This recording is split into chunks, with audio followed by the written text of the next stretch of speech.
Hi, everybody. Welcome into Sports Talk Chicago. Great to see everybody here with us. Big day after the draft. We're going to recap everything with you. John Meadows is here directing and producing. We're presented by our good sponsors, Amish Country Farms, for the best Amish food in all of Chicagoland. At Amish Country Farms today, Mother's Day pie order form out right now. If you want a custom Amish pie to celebrate your mother, your grandmother, other people in your lives, make sure you get that order in now. Give them a phone call or head on into the store. Tell them Sports Talk Chicago sent you. That order form is closing soon, so make sure you check them out. You can follow us wherever you'd like. Sports Talk Chicago on Facebook, on Twitter, also right here on YouTube. We're live on Twitch, Facebook, and YouTube. All at Sports Talk Chicago. You can find me personally at Jon Z Sports all over the place, and it is a big day. As I said, NFL draft is come and gone. What have the Bears done? What's their grade? What about their pick? Should they have taken Jalen Carter? The nonsense has been going crazy. We're going to straighten everybody out in just a second. Plus, later, don't want to miss it, and it seems like it's happening every week, the White Sox continue to get worse and worse. If you want to hear my rant on the situation and hear what I have to say about it, you better stay with us till the end. I have a lot of energy saved up for it.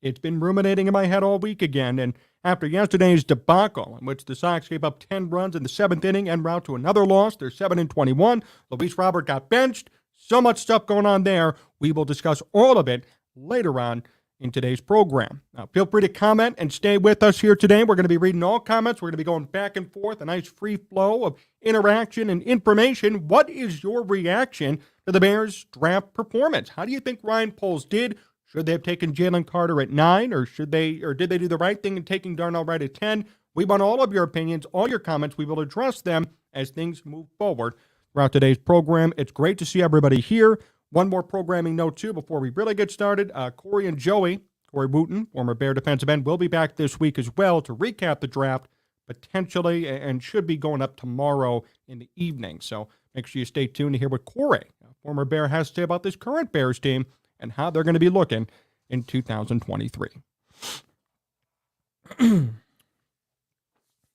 Well, I want to start today with this. I think Ryan Poles did an outstanding job in this year's draft. Very similar to last year. Made a bold move and traded back one spot. Did not take the head case and the problem, Jalen Carter, and took Darnell Wright. Smart move. We'll discuss that one in a second. Made some draft day moves on days 2 and 3, which is custom for Poles to do. Added some depth to the team. Still have needs. No edge rusher taken in this draft. No center taken in this draft. But positions that had critical needs were addressed. And other positions in which there was an opportunity to build depth, Poles did too. They drafted a running back late. Drafted a wide receiver late. Drafted a couple of defensive tackles. Ryan Poles did a great job once more in this NFL draft. And those who say otherwise, I really don't know what more you could have asked for from Poles today or this weekend. I don't know what you could have expected. A lot of people are bitter. Saw it all over Twitter Friday morning. Why didn't they take Jalen Carter? Why did they keep Carter behind? Who's going to be the better pick, Wright or Carter? And we should really start there, because that's going to be an ongoing debate throughout this offseason and over the years to come. Who should the Bears have taken? I don't care if Carter does great in the NFL. I don't care if he sacks 20 guys per season and turns out to be this superstar or generational talent. The fact is, I will not blame Ryan Poles for passing on him. Ever. And you shouldn't either. I saw people asking, why did they pass? Why did they move back? Why did they take some offensive lineman, not a shiny, new, exciting pick? Says the same people are going to complain as to why Justin Fields was sacked 60-plus times. Jalen Carter, and I'll say this again, showed up to the combine 15 pounds overweight, couldn't finish his drills, and yes, has criminal charges outstanding. Okay? Do you really want somebody like that on your team? And we said this before. We said this weeks in advance. The Bears were not going to take him, not because of even his performance. The Bears do not like off-the-field issues. They never have, and they never will, even with the new GM, new president. At the end of the day, same ownership, same idea. They're not taking somebody with outstanding criminal stuff, attorney stuff, off-the-field issues. They don't do it. And when it happens, players are cut automatically. Remember Sam Hurd? I said this last time. Remember Sam Hurd? Promising young wide receiver, gets arrested for cocaine distribution, and all of a sudden, hours later, cut from the team, just got out of prison last year. That was back in 2013. The Bears do not deal with poor choices off the field. Many teams don't. Some do. Eagles do. Good for them. Somebody commented saying, oh, the Eagles are getting richer. You know what? If the Eagles are getting richer and taking Jalen Carter, good for them. Good luck in dealing with whatever is going to happen to them off the field and even on the field with Carter. They got to get him into shape. They got to hope that his criminal charges go away. I mean, there are going to be so many things that they have to invest in to get him better. And the Eagles are willing to do that. Good for them. Bears aren't. Better for them. The Bears are a growing team. They still have to prove themselves this year and in the years to come. They don't need somebody like that holding them down. They don't need somebody like that in the back of their heads having to worry about it. The Bears are a clean organization. For all the problems that they have, for all the issues that they have organizationally, ownership-wise, problems on the field, not winning too much, they really don't have a problem when it comes to players off the field. A lot of their guys are actually stand-up people. And that's more important than anything, in my opinion. The Bears don't need extra distractions or extra legal issues or extra problems. They're probably spending millions on lawyers trying to get Arlington Heights finalized. As it is, they don't need another player causing them even more of a problem. Let alone the fact that they're growing, they're going to be a better team this upcoming season. And they need to figure out how things are going to go and be ready to win 8, 9, 10 games this year. They don't need Jalen Carter sitting out for games due to suspensions, being in jail potentially, and then having to lose weight and really get after him in regards to being ready for game day. The most wise decision, the most shrewd decision, the most Poles decision was made by Ryan Poles. It was a Poles decision. We've gotten to know Ryan Poles a little bit. Hasn't been here long, but we understand tendencies about him. He's very shrewd, very logical, very wise. Does not jump the gun. Does not go crazy or make impulsive decisions. He's always willing to wait and listen and learn before he makes a decision. The nerve of some people to complain that they did not get Jalen Carter is ridiculous to me.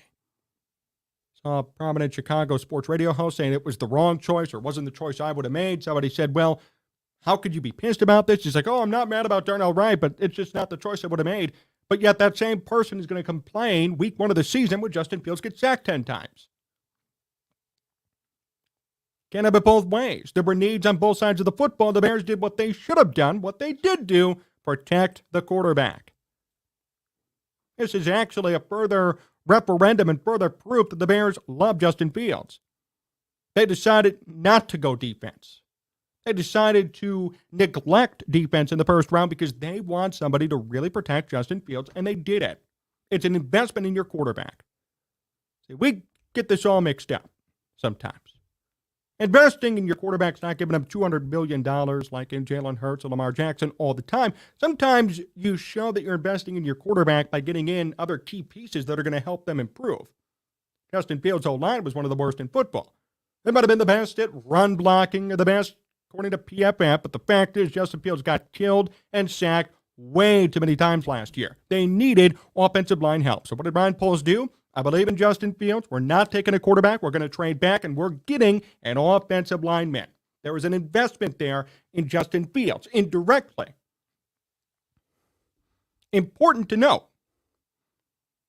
Goes to show there's confidence, approval, and praise and expectations for Fields come this year.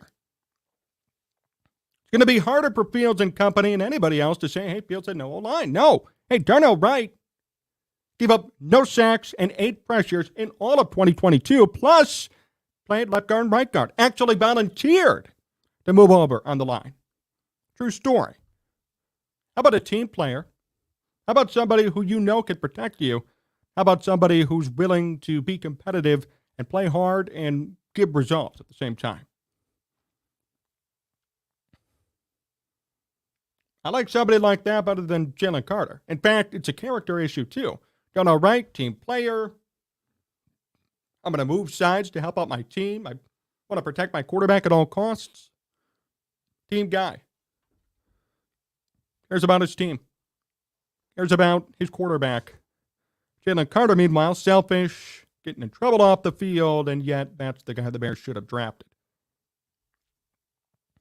Probably going to cost more money, too, frankly. What would you have done?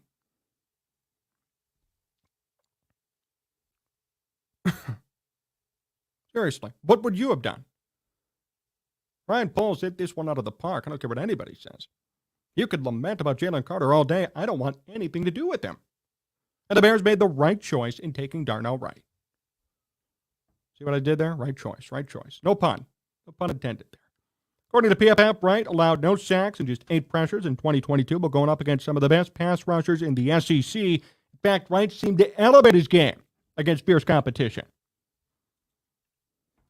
Now he's going to come in and protect the Bears' most valuable asset, Justin Fields. This was an investment in Fields. Don't let anybody tell you otherwise. No, the Bears neglected the center position. That would have been a further investment in Justin Fields. They didn't get an edge rusher. Okay, tough luck, but they did get a particular and important offensive lineman who has a track record of protecting his quarterback. All year long, all of my guests on this show, you heard it all throughout the Chicago sports media landscape. What do the Bears need? Offensive line. What do they need? Build the trenches. What do they need? Protection for Fields. He has it now. Different ways to say it, but everything meant the same. Justin Fields needs time to throw the football, and he can't be getting sacked 60 times a year. Well, here's your answer. And yet for some, apparently it wasn't good enough. Now, you guys call me negative sometimes. Well, I'll tell you what, I was very happy about this pick. For those who weren't or who really wanted Jalen Carter, I ask you why. And why is that a problem even today when this team still improved with a big pick at number 10, not 9? I'm in this for improvement. All of us are. We're in this to see this team improve and get better and not be near the cellar in the NFC North. This pick will help them.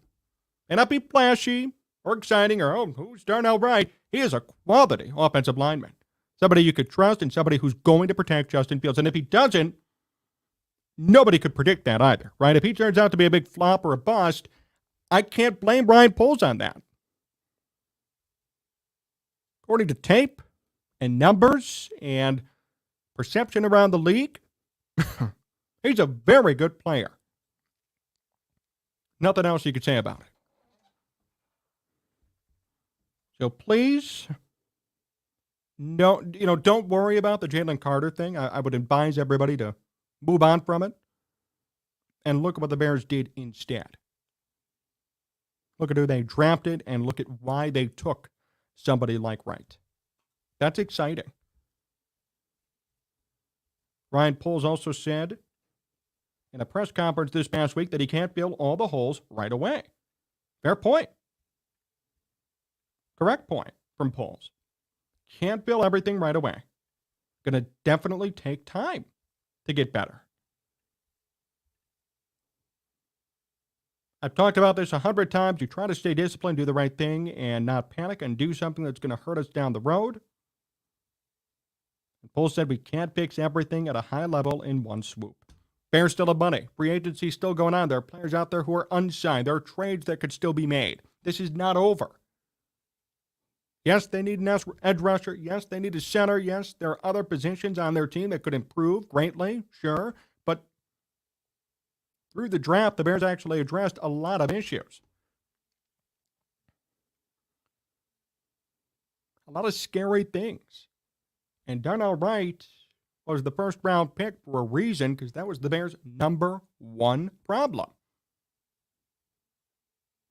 I would rather have a offensive lineman that's going to be reliable than an edge rusher right now. Oh, the Bears. Why? Justin Fields is your most important asset. Enough said.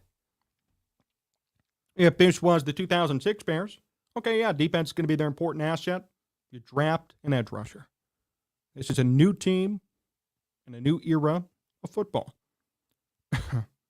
Even heard Dave Wanstead on The Score say, I would have went defense first. That's such an old man mentality. I am an old man, I would know, but that's just such an old man, non-offense first mentality. And that's who the Bears have been for 100-plus years, and that's fine. I like the defensive first attitude, but in this case, you have a generational, potentially, quarterback. You have assured him you're not going to move up to take somebody else. You're not going to trade him. You're not going to trade picks to get the quarterback of your choice. You're keeping Justin Fields. So then guess what? You have to invest in him. You have to show everybody that he's going to be the guy. And doing something like this with Wright indirectly says to everybody, hey, Justin Fields is our guy. We need to protect him. We need to show that he is a priority for us and show him that we respect him enough to protect him. Because, frankly, you could argue there was no respect for Justin Fields the past 2 years. Certainly not with Matt Nagy, putting him in, getting sacked 7 times in his debut. Debut game, really. Right? No respect, no care, no worry about protecting him. This is the first time somebody stood up for Justin Fields and said, you know what, we're going to help you out. First time through the draft. Last year, we didn't even see that too much. Poles was brought in late, had to really quickly turn it around, and drafted a couple of guys. Nobody really worked out amazingly. This year, Poles had a full year watching Justin Fields, knew what he needed, and said, you know what, Justin, I'm going to help you. Nobody else has helped you. I'm going to help you. And he did. And that is huge. That should be celebrated. That should be exciting to every Bears fan. Hey, there's a GM in town who prioritizes the quarterback, who prioritizes offense, who cares a lot about this quarterback's safety and well-being. If Justin Fields doesn't play, this team's screwed. And I like P.J. Walker as a backup, but come on, guys. P.J. Walker versus Justin Fields, not even close.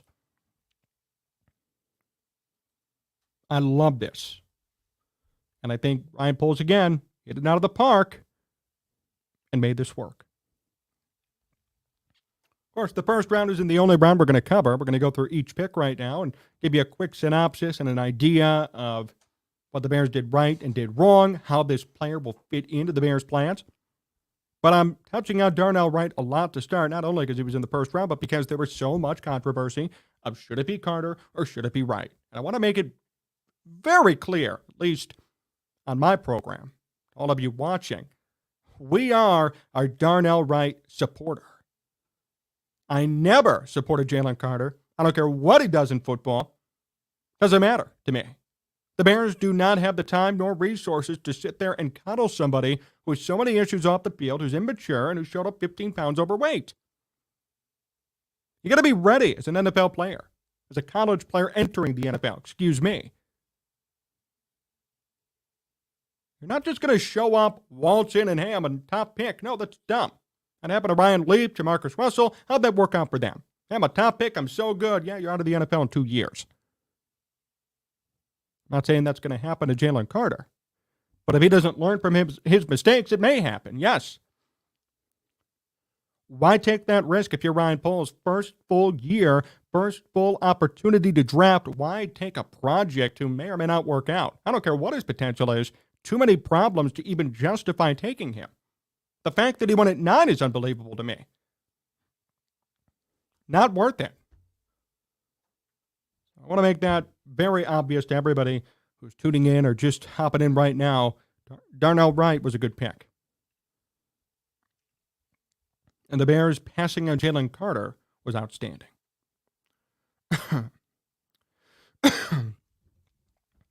Go to round 2, pick 53. Gervin Dexter Sr., the Florida defensive tackle, was taken by the Bears. Quote here from Bleacher Nation discussing the pick. Dexter's role figures to be as a one-technique defensive tackle. This is more of a run-stuffer role. But that isn't to say it won't be an important spot to fill. Chicago's defense let opponents run wild on them all year long, even before the Roquan Smith and Robert Quinn trades. Hopefully Dexter's presence helps plug some of those gaps. He's a big guy, fills a big need. Matt Eberflus's defense, 6'6", 310 pounds. He can use that size to overwhelm the offensive lineman. And his main trait that's going to help him out, make this team, and probably get time, is stopping the run, which, by the way, is a big problem for the Bears. Bears gave up 31 rushing touchdowns in 2022 and over 2,500 rushing yards. The 31 touchdowns, by the way, worst in the NFL in 2022. So many the Bears gave up. 31 rushing touchdowns. Dexter can stop the run. Now, it does say here from NBC Sports Chicago that Dexter could be slow off the snap, allows blockers to engage him first and neutralize his first move. He only notched 4.5 sacks and 8 tackles for losses over the past 2 years at Florida. So here's a work in progress. Here's somebody who needs improvement, who could certainly use it. But the potential is there, the size is there, the athleticism is there, and somebody who's known specifically for stopping the run. And how many times when we did our live broadcast last year did we see players run off 30 yards, run in for a touchdown? The Bears were killed last year because of their horrible run defense. And in fact, I would argue if their defense on the run was even average, was even mid-level in the NFL, they would have won 2 or 3 more games. There were a lot of games they were just run out of, literally. Their run defense was extremely subpar, and they need improvement on that. And I think Dexter could do that.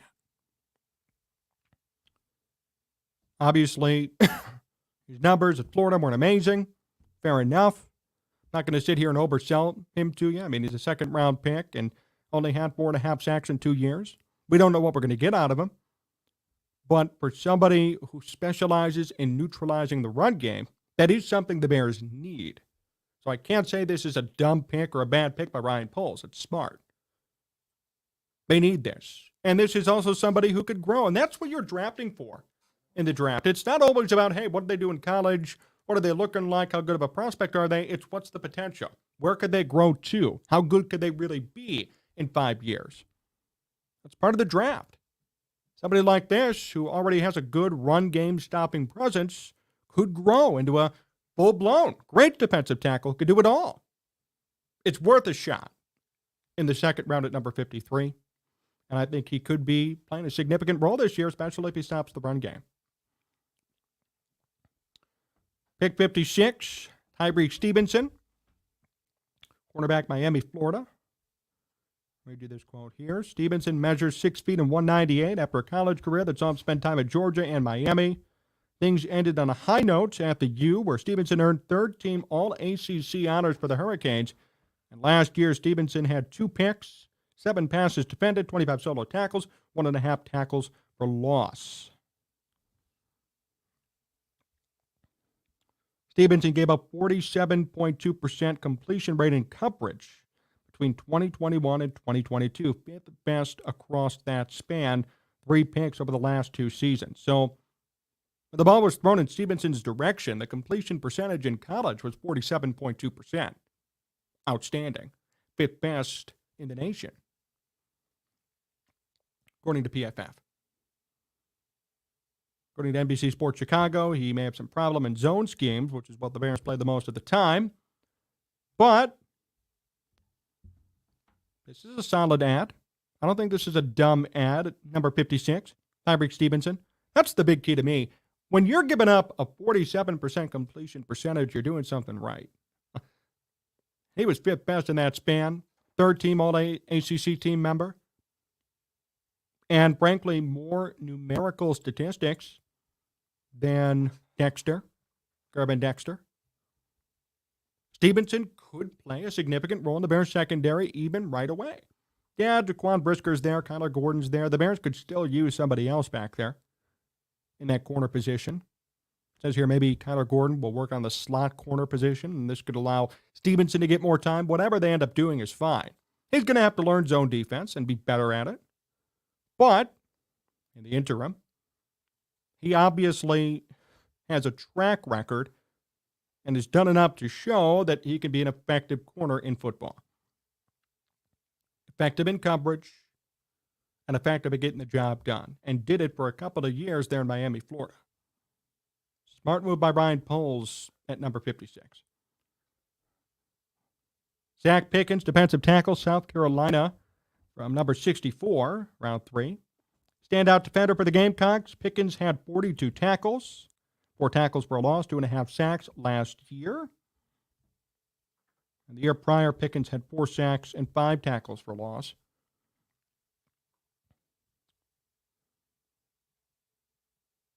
Pickens does stop the run, and that's according to PFF. Doesn't always show up in the box score, and has the athleticism to be a serious disruptor. Exciting. And another defensive tackle. They took Dexter at 53. They took Pickens at 64. 11 picks apart, 2 defensive tackles. Why are they taking so many defensive tackles? Because their run game sucked. Their run defense sucked. That's why. That's why they're doing that. I think Ryan Poles doesn't know. They need an edge rusher. Well, they also need somebody who could stop giving up 5 to 6 yard runs every single carry from every single team. The Lions drafted a running back. The Lions have 3 running backs this year now that are solid, including David Montgomery. The Vikings have a couple of running backs. The Packers still do. That's going to be 6 games out of the year. They need running defense help. They need running defensive help. Somebody like Pickens and somebody like Dexter could do it. And I'm not saying Pickens is going to be a superstar here. 64th overall pick. There has to be caution. But those numbers show that he's capable of doing just that. And according to PFF, again, does things to stop the run that don't always show up in the box score. Serious disruptor as a potential. I could see it. If the Bears work on him and work with him, I could easily see growth. Remember, we're drafting based on growth, not drafting based on he's a superstar in college, he's going to do great here. Because more often than not, there are a lot of superstars in college who have the numbers who never even get drafted. That's a fact. Numbers aren't everything. Potential is where it counts.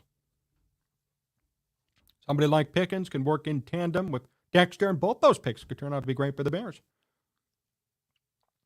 Bears didn't pick again until number 115.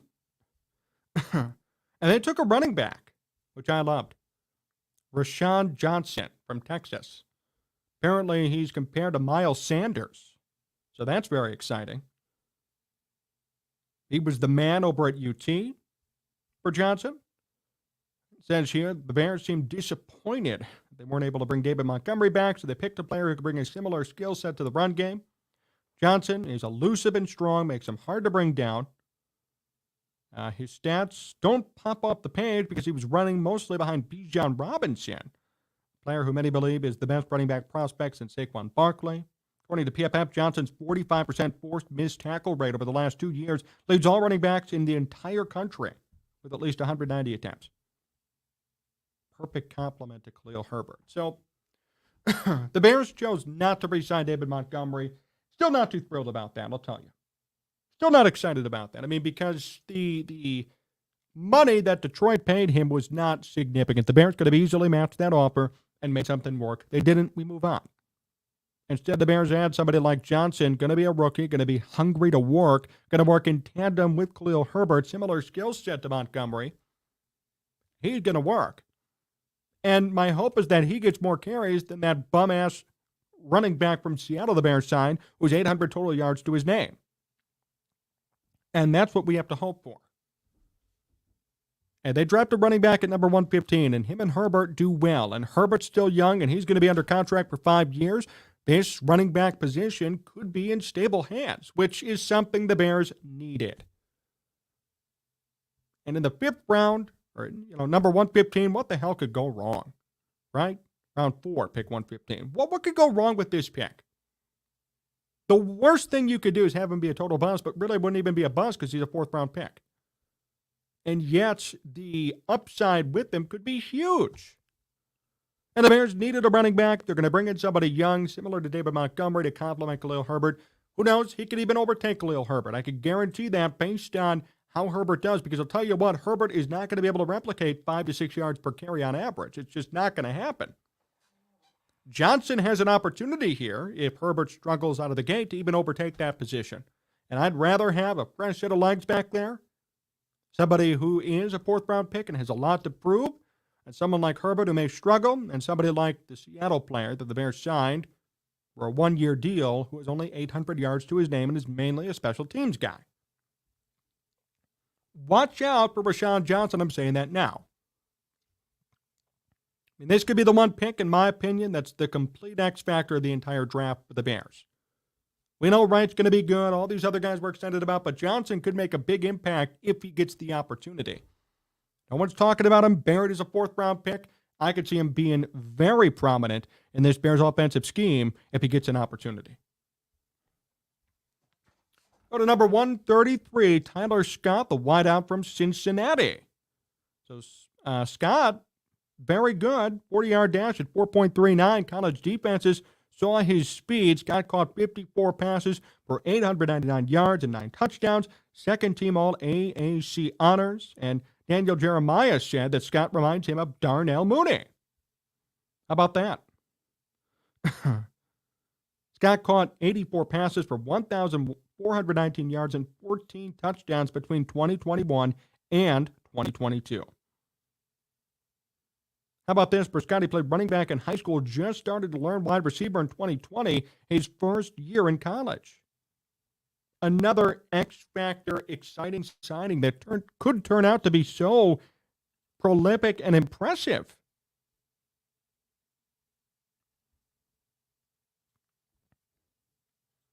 That's exciting.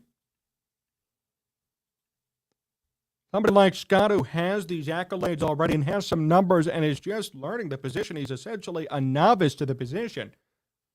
I'll tell you what, he's going to learn great things from DJ Moore, Darnell Mooney, Chase Claypool, even EQ St. Brown as far as blocking goes. A lot of veterans on this team who are willing to teach, plus the Bears coaching staff.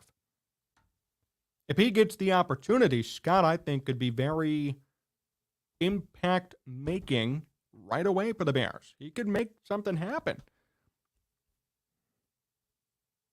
Between him and Johnson, those two are going to be the biggest X factors offensively. For the Bears, too, I would place some sort of trust in them because you could get away with not having to spend as much money and trusting guys like Johnson and Scott who are going to be cheap to sign for 5-year deals. Just saying. Go to round 5, pick 148. Noah Sewell, Oregon State or Oregon linebacker. Ton of accolades at Oregon. All Pac-12 first team. All Pac-12 first team, all conference. Butkus Award semifinalist and Coach's Choice for Pac-12 Freshman Defensive Player of the Year. So he is decorated. 2021, best season. 114 tackles, 8.5 tackles for a loss. Last year, 56 tackles and 5.5 tackles for a loss. And that's probably why he fell so much in the draft. I mean, that's a much different production level from 2021 to 2022. 7.5 sacks in 33 games. Knows how to rush the quarterback. Apparently, the knock on him is that he can be a little shaky in pass coverage. And the Bears have already invested heavily in Tremaine Edwards and Edmonds and TJ Edwards. So we don't know how much playing time he's going to get. The Bears have obviously invested significant amounts of money in legit pros who have played the position at the NFL level. That's not to say, though, that this is a dumb pick or that he's a bust or that he won't work out. He's decorated. First of all, if somebody goes down, he's going to play. Chances are someone's going to go down. Secondly, based on these credentials and based on what happens in training camp, he may earn some playing time. The Bears could use somebody who could get to the quarterback because they didn't draft an edge rusher. They still need one. Linebacker and edge rusher are two different positions, but if he can apply pressure consistently to the quarterback, he will find time on the field, plain and simple. And if I were him, that'd be my mindset. What could I do to consistently apply pressure to the quarterback? Because that's the only way I'm going to get on the field right now.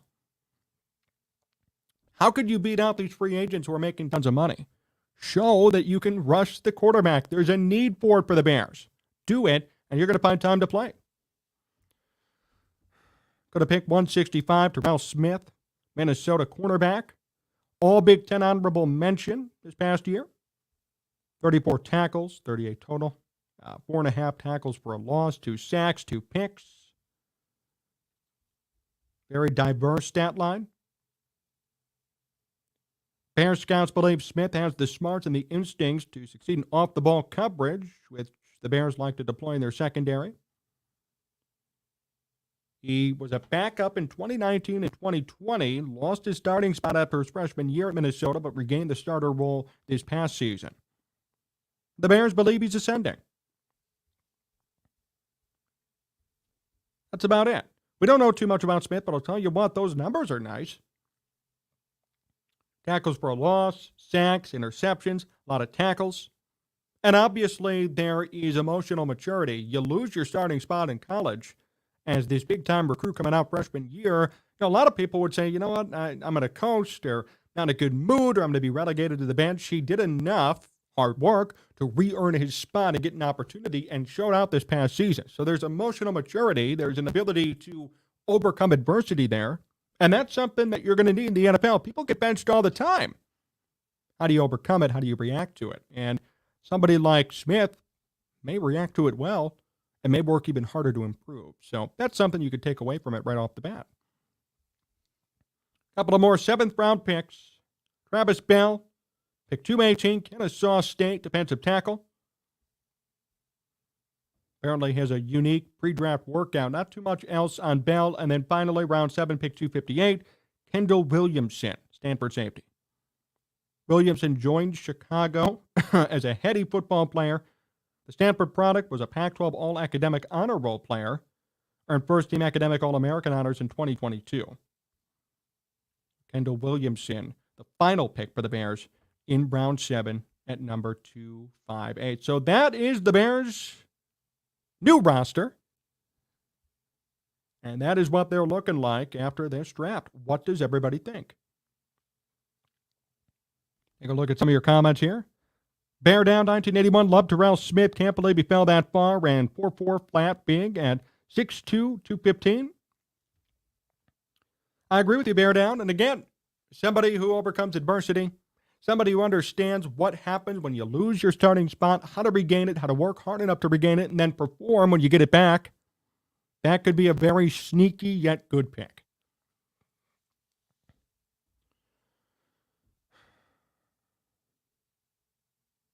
Taylor Scott's a work in progress. I'm concerned for the lack of depth at the defensive end position. Yep, heard about that. Not too worried about it yet.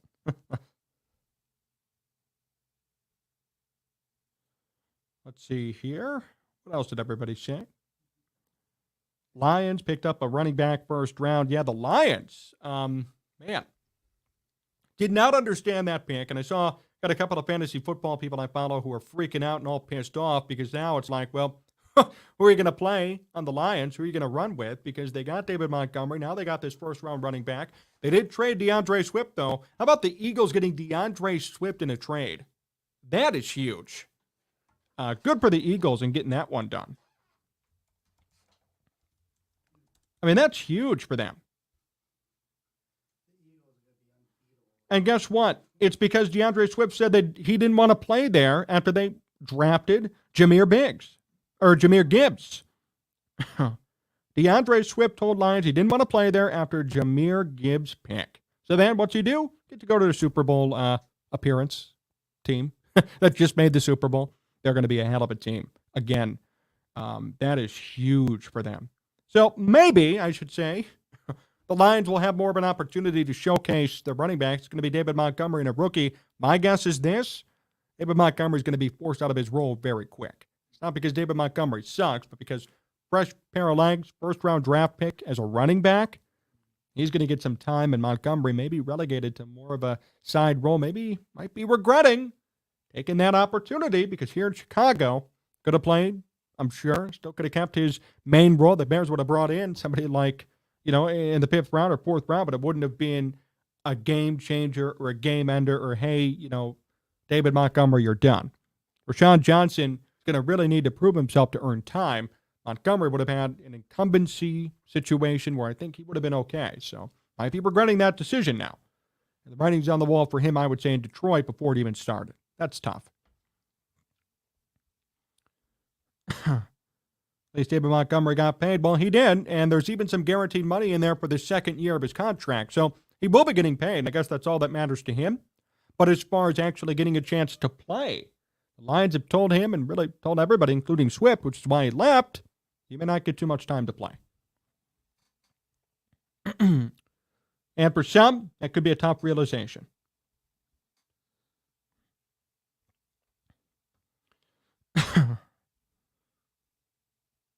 Take a look at more of these comments.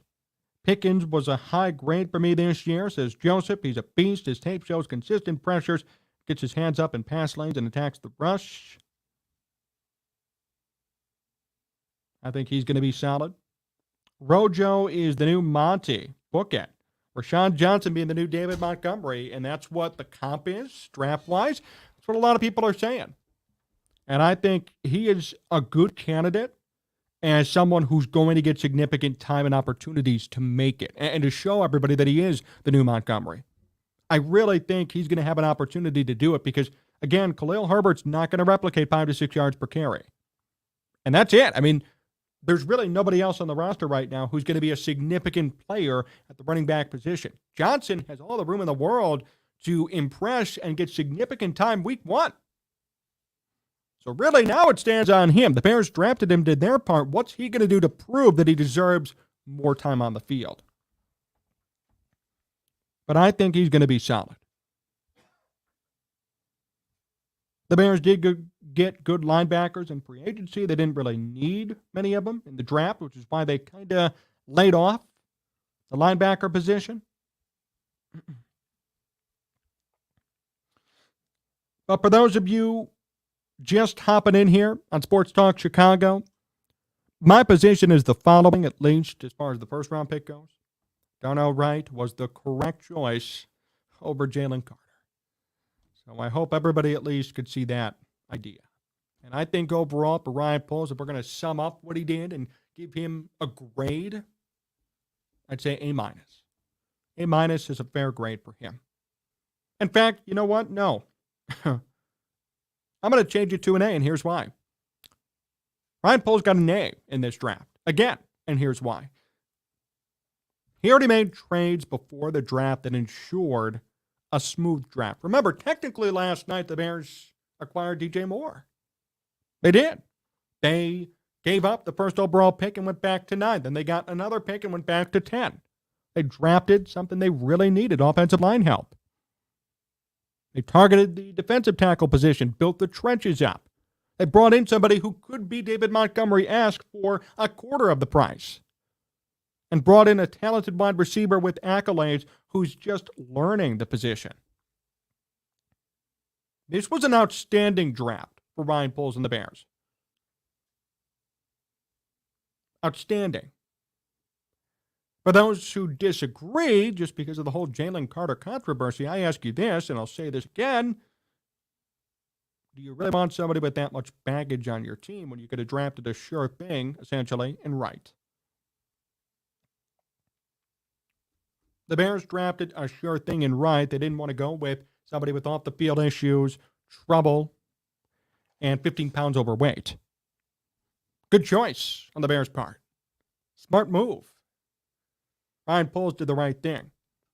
And it furthers the notion that no matter who's in charge, no matter who the GM is, who the president is, who the head coach is, the Bears are a no-nonsense organization. They don't care about that. They don't have time for it. They don't want to tolerate it and deal with it. They don't want to deal with off-the-field crap. They've enough issues.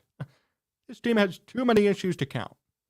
The last thing they need is somebody who's going to be a distraction off the field before even game 1, and then for Ryan Poles as a second-year GM to take this big risk, swing for the patches, and bring in somebody who's a troublemaker already. Just not a good idea. Smart job by the Bears to stay away from Carter and draft what they needed. what everybody else wanted, what they needed. You can tell me Jalen Carter is such a generational talent, but I'll tell you what, I don't really see it right now. He has work to do off the field and work to do with his body before we could say, oh my gosh, he's a generational talent. Watch out for Jalen Carter. I don't buy it right now. What I do buy is that Darnell Wright's going to protect his freaking quarterback, and the Bears invested in their quarterback. Indirectly invested in their quarterback. Stuck up for Justin Fields. Gave Justin Fields a voice. Ryan Poles said, you know what? I respect you as my quarterback. I'm going to go out and help you. Ryan Pace did nothing for Justin Fields. Even Ryan Poles last year, we were wondering, why is nothing happening offensively? But this year, it's really been the Justin Fields offseason. DJ Moore comes in, the Bears trade picks. They bring in an offensive lineman who did not give up a sack in 2022. That's exciting. The Bears made the right choice. Appreciate all of you here tuning in with us. Want to make sure we let you know, support our sponsor, Amish Country Farms, for the best Amish food in all of Chicagoland. Hit them up today in Orland Park. Mother's Day pie order form is open there. Give them a call or stop on in. Tell them Sports Talk Chicago sent you. You can find us everywhere at Sports Talk Chicago. We are live on Twitch, on Facebook, and YouTube at Sports Talk Chicago. Follow me personally at Jon Z Sports, wherever you are on social media. If you miss any of this show, don't worry. We got the podcast up for you shortly afterwards as well. Apple, Spotify, TuneIn, Odyssey, iHeartRadio, and, of course, SportsTalkChicago.com. Bellissimo here with us, by the way. Bellissimo, great to see you from England. Hope you're doing well. Great to see we can let bygones be bygones. I know. I remember you roasting me on Twitter before, but I love you, and I'm happy you're here. Bygones be bygones. I'm a man of forgiveness. You said this, Jalen Carter had 3 sacks total, 5 total tackles for loss for the season, despite playing Samford, Kent State, Mizzou, Mississippi State with 0 O-linemen. Meanwhile, Darnell Wright gave up 0 sacks versus the number 1 pick overall last year, the first defensive end taken in the draft this year, etc. Justin Jones had 3 sacks in the NFL, period. Yes, thank you, Bellissimo. So just some more confirmation at the Bears making the right choice there. Not taking Carter, opting to go with Wright. Smart move.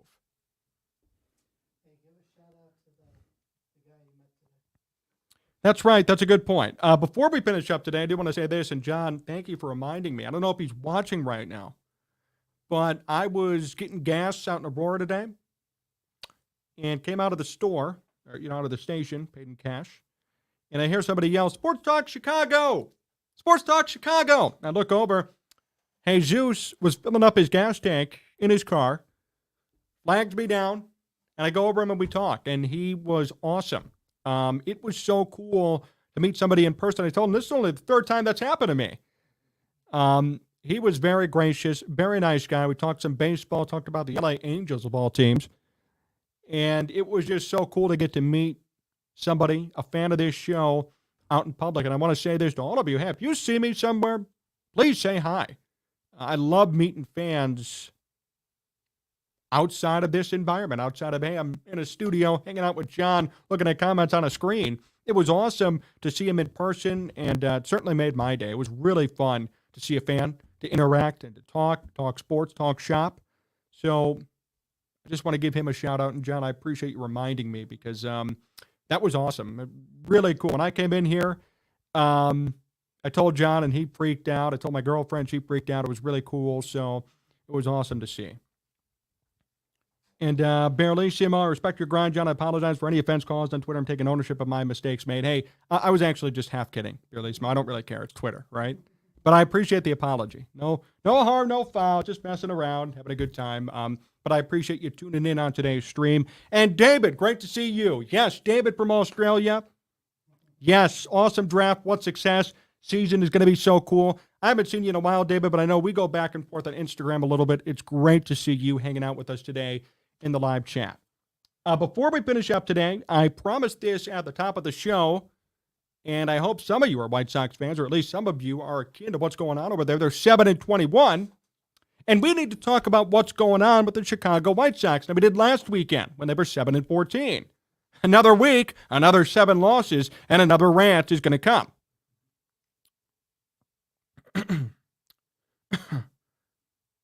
Let's dispel the myths first. Before we get into, hey, what the hell's going on here, let's dispel the myths. I want to read this out to you, okay? Because I saw this on Twitter, and I just, frankly, freaked out. Oh, my goodness. Here we go. Quote, the bad habits that the White Sox learned under Tony La Russa. Whether it was being overly aggressive at the plate or telling players not to run hard so as not to get hurt, have set this franchise back years. And now Pedro Grifol is tasked with fixing this. Obviously, this is somebody who has no idea what goes on with the White Sox. And I'm not saying I do. I'm not saying I'm perfect. But if you're going to sit here and blame a 7-21 performance on Tony La Russa, then unfortunately, I hate to break the news to you, you've been indoctrinated by the local media personalities here in Chicago. The machine, the political machine, as they say. Well, this is the White Sox talking point political machine here in Chicago. I hate Tony La Russa. That's why they suck. That has nothing to do with anything. Tony's gone. He's been gone for 6 months. That's not why this team sucks. They don't suck because Tony and the influence of Tony is still there. No, they suck because they suck. These players can't hit. These pitchers can't pitch. Pedro Grifol cannot lead this team. Rick Hahn and Kenny Williams need to go. They've been there way too long and have done nothing to justify their jobs. That's why they suck. That's why. If I hear anybody say Tony La Russa again, I'm going to really lose it because he hasn't even been here. The White Sox are 7-21 right now. If you're going to tell me it's Tony La Russa's fault, you're crazy. Their best hitter is Jake Burger, who's a part-timer, really. It's not Tony's fault. Such a lazy argument. And I'm allowed to say that. You know why? Because everybody comes at me with lazy arguments about the Bears, lazy arguments about this team or that team. That's a lazy and dumb argument. If you're going to sit here and tell me it's Tony La Russa, he's the reason. The habits they learned are hurting them today. You're wrong. Completely wrong. It's not Tony who taught Luis Robert to not run out a small chopper right back to the pitcher. It isn't Tony. That's a Luis Robert problem. And there's a reason why he got benched for it. And I don't buy the excuse, oh, my hamstring hurts, then don't frickin' play. Really, your hamstring hurt? Did it hurt then or did it hurt before? Because you were hustling before when you played. When you made contact, when you played a couple of plays in the outfield. So now your hamstring hurts and you can't muscle up enough energy to run down the first base line to beat out a tapper in front of the mound that he could have beaten out. That was dumb. That was dumb. This is not a Luis Robert, or this is not a Tony La Russa issue. Pitching, Lance Lynn and Dylan Cease are the only two who are somewhat league average, according to ERA+. I'm sorry, Lucas Giolito, excuse me. Lance Lynn still sucks. He had a good outing yesterday. Michael Kopech still sucks. Mike Clevenger has gotten beaten up. The Sox bullpen is horrible. Literally horrible. Looking at their bullpen right now, Aaron Bummer, Jake Diekman, Jimmy Lambert, Ronaldo Lopez, all ERAs above 6.75. Yikes.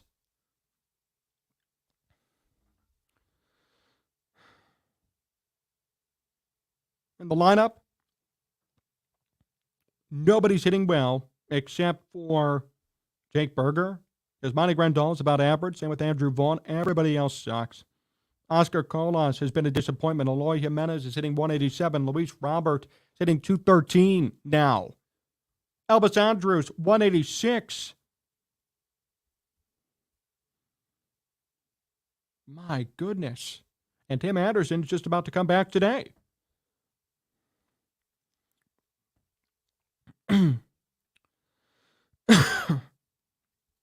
I put this out on Facebook last night. Let me grab that post so I can read it to you. I was fed up, guys. Sorry. I was just fed up with the slander surrounding Tony La Russa It's now a performance-based issue for the White Sox, not a managerial problem. Last year, though, the same players put up the same underwhelming performances, and the result was a Tony La Russa smear campaign. As always, funny how narrative shift so quickly here in Chicago. They always do.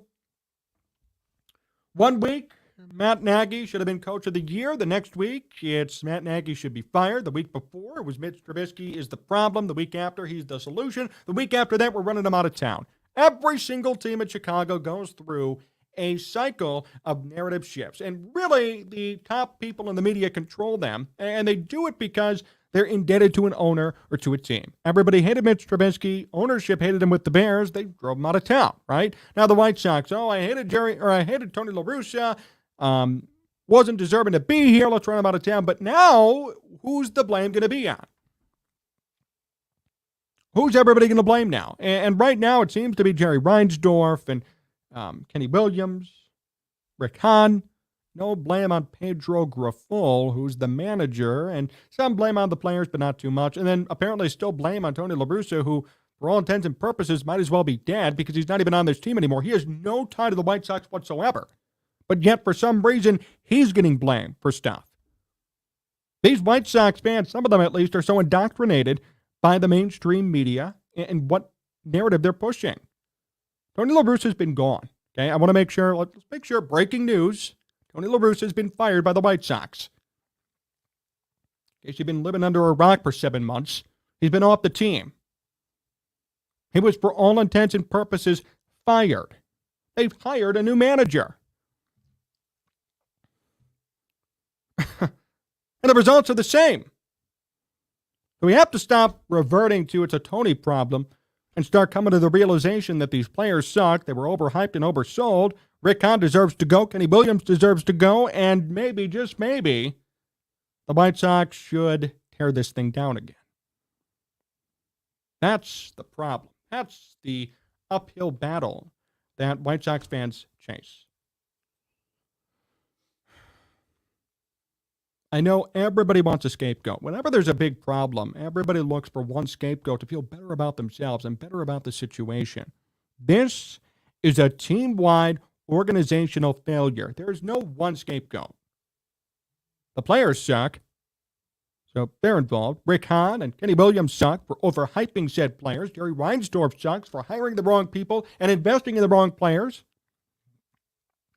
Everybody's to blame top down, not just it's Tony, but Tony's been gone for 6 months. Where's the logic in that statement? How could you blame somebody for something when he's been off the damn team? How is he responsible for this?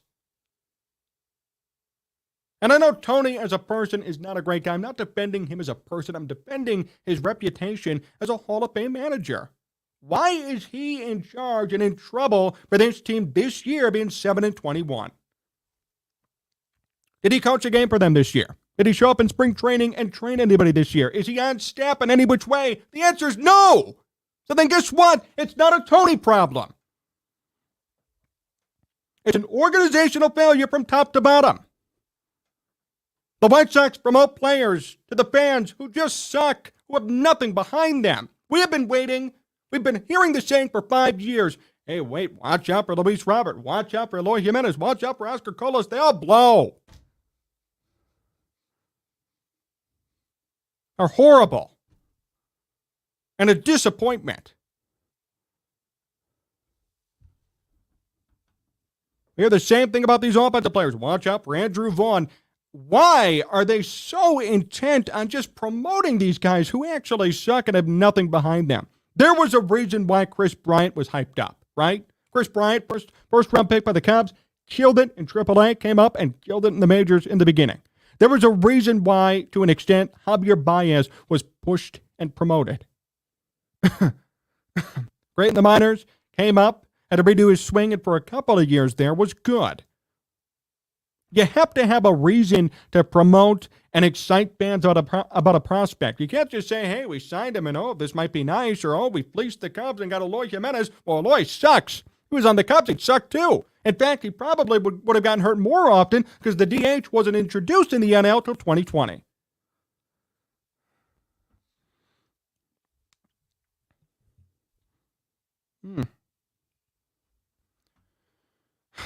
This is a disappointment. This is a damn shame.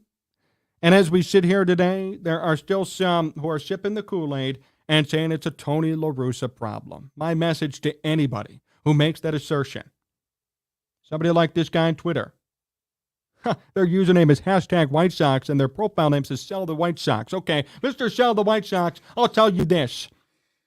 If you were to blame Tony La Russa for this year's team, going 7-21, get a couple of screws loose in your head.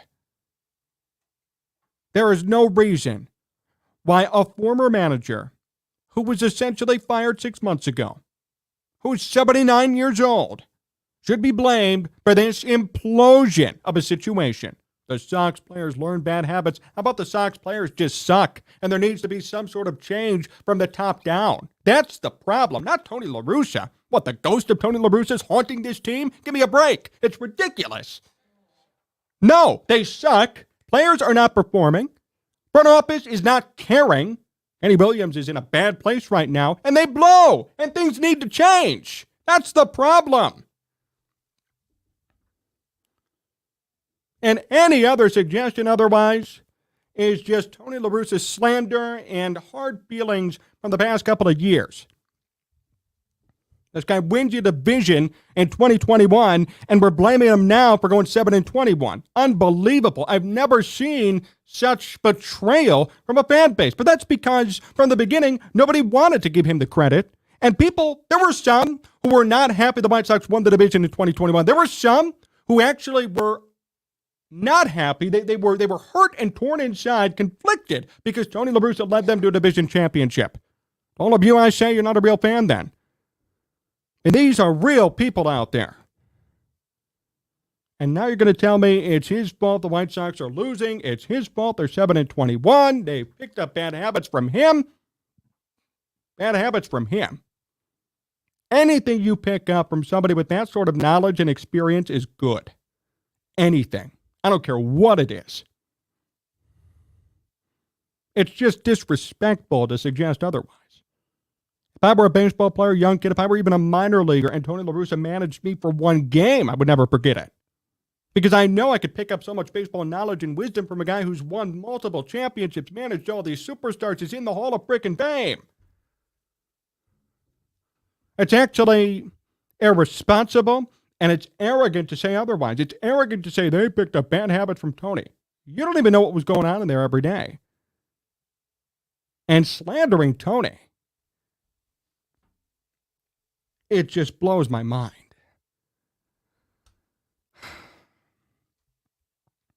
It blows my mind that we're sitting here today, even mentioning his name, number one, but number two, saying it's his fault for this team sucking. Wow. I mean, how much further can you sink? Obviously, you've been fed a lie, and I know who you've been fed it from. Mainstream media, same people who went on the air every single day last year and made a living off of bashing Tony. And really, it's irresponsible and it's sad. It's really sad. Stop worrying about Tony and about the past, because the present fact is this team is 7-21 with a new manager who, for some reason, is getting no blame because people are now starting to realize, hey, wait a minute. Maybe it's not the manager. Maybe it is the players or the GM or the president of baseball ops or the owner. Maybe it's not who's managing this team every day. And I'll tell you, it's very surprising to me to see somebody like Rick Hahn still have a job after the non-accomplishments that he's achieved. Same with Kenny Williams. It's surprising that both of them are still employed. And I'm not going to sit here and say they need to lose jobs, but I am going to say this. It's very surprising that somebody who has not produced for that long still has the same position and actually got promoted, because Rick Hahn was not the GM in the beginning. He was the AGM, the assistant. It is surprising to me to see somebody who's done nothing for 15, 16 years not only earn a promotion, but still have a job. That's all I'm saying. Same with Kenny Williams, too. Now he comes out and says publicly, I'm in a bad place right now. Yeah, no blank. Everyone's in a bad place right now. Your team sucks, and you're 7-21. Of course you're in a bad place mentally or physically or whatever you're trying to say. Oh, things might need to change. Yeah, hell yeah, they do, Kenny. Yes, they do. And the sad part is I was a sucker who bought in because I like this team on paper. Before the season, we said it. If all these pitchers pitch according to their potential, this would be one of the top 5 rotations in baseball. And that's a fact still. Everybody could turn it around, but it's true. If everybody pitched to their potential, if everybody replicated their best season, this would be a top 5 rotation in baseball. If everybody came on offensively like they were supposed to, Vaughn, Robert, Colas, Jimenez, Yoan stayed healthy, Tim Anderson stayed healthy, this would be a hell of a lineup too. The talent is there, but the production isn't. And now we're 30 games into a season, and they're 7-21. I mean, there's really not much left to do. Unfortunately, even if the White Sox make it to 500 by the All-Star break, they still might have to sell because they just suck so bad they have no chance of making the playoffs. And that's a shame for them, but it's the truth of the matter.